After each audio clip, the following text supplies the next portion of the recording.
Uhlmann reporting for TTNHD Production Live, here with David FLURH, the President of the Cinema Audio Society. How are you feeling about the awards ceremony coming up next week?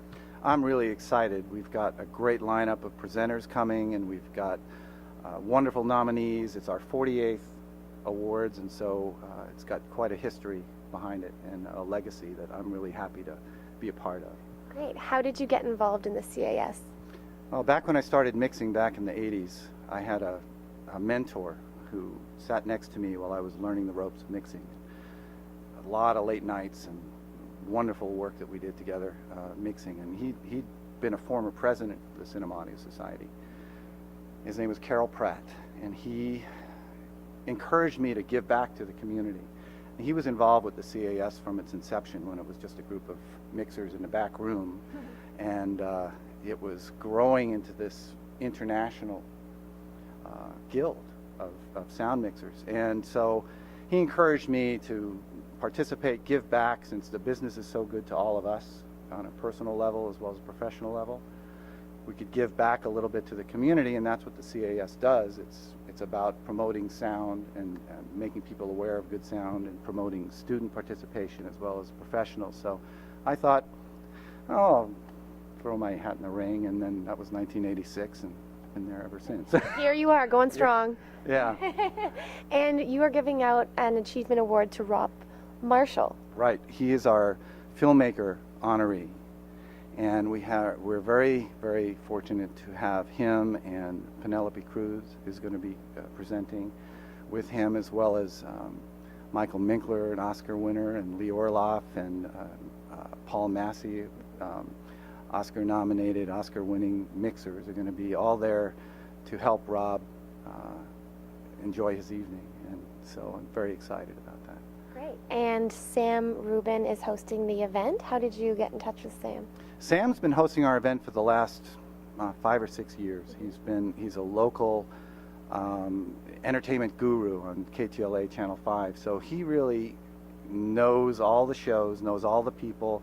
He's spontaneously funny, and he can really carry our show along from start to finish in a fun way, and improvise too along the way. So he also helps us get the word out, and helps us really promote the show as well. So it's been great working with him. You've been in the sound mixing business a long time. Since 2004 you've been here at Disney. How did you decide that you were going to become a sound mixer? What made you go into this?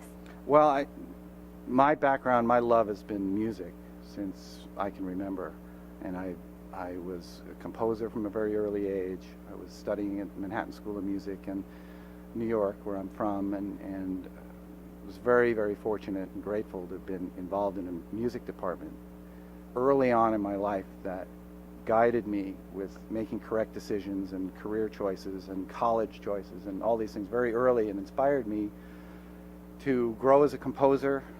And then when I got into college and I was majoring in electronic music composition, I thought, well, what am I going to do with that? And started working with mixing consoles and electronic equipment and recording equipment, and found myself really enjoying that part of it as well, being in electronic music, recording all my friends and recording, making small record albums and things, and realized that the mixing console for me became an instrument, just as the piano did, or as a conductor conducts an orchestra. I was finding myself aware of the power of how sound can influence, emotional content and help tell a story. And I started really getting interested in sound for picture about 1980.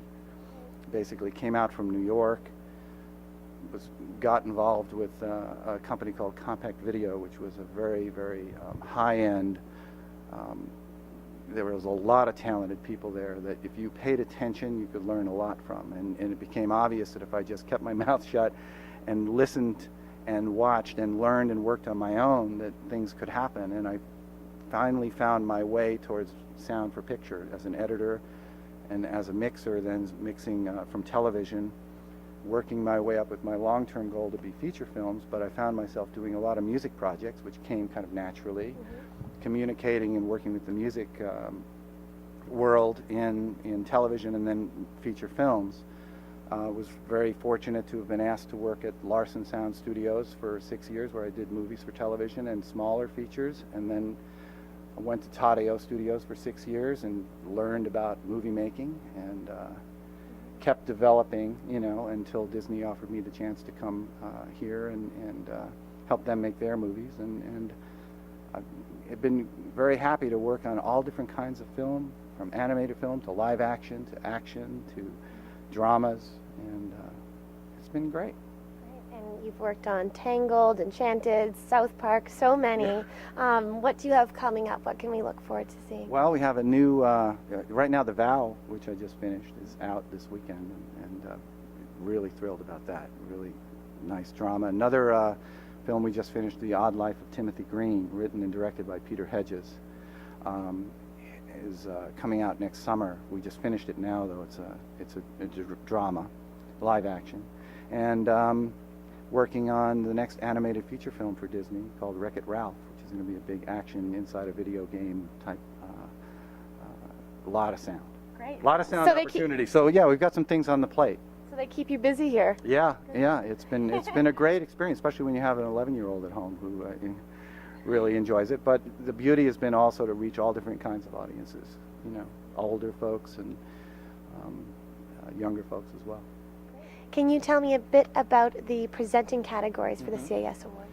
We have 4 categories we were presenting in for achievement in sound mixing: television series, television movies for television, nonfiction, drama documentaries, music specials, and motion pictures. We're also presenting our Career Achievement Award to Mr. Scott Milan, who has a long and distinguished career in sound mixing, from Apollo 13 through Gladiator, through The Help most recently. So he's a very high-profile mixer, and we're honoring him in that next week, as well as Rob Marshall, who is our filmmaker honoree, who Memoirs of a Geisha, directed Chicago, just finished Pirates of the Caribbean. So we honor our filmmakers for what they contribute to sound, and those films, among many of his others, musicals as well as the action stuff, all